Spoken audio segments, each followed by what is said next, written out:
ça tombe mal, nous sommes le dernier week-end avant Noël, l'un des plus importants pour les achats. Les commerçants sont très inquiets et très en colère. Reportage à Paris pour Europe 1, Olivier Samin. C'est une petite maroquinerie de l'avenue des Ternes. Lorraine, la vendeuse, a appris la nouvelle hier soir alors qu'elle préparait le magasin pour une journée cruciale. Et quand on n'est pas loin de la Porte-Maillot, donc du périphérique, pourvoyeur de clients motorisés, moitié moins de voitures, ça craint. Nos clients viennent en voiture, se garent devant et repartent aussitôt. Donc quand il y a la circulation alternée, ils ne peuvent pas, pour certains.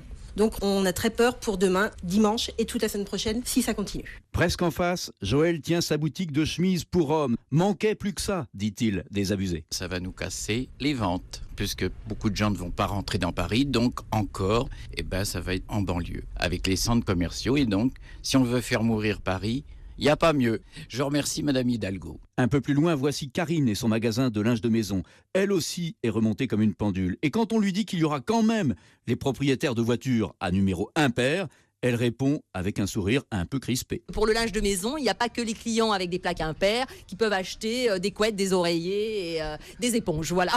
Alors certains peut-être prendront un Vélib. Il y a une station juste devant son magasin. Oui, mais pas simple de mettre une couette dans le panier. Olivier Samin du service économie d'Europe 1.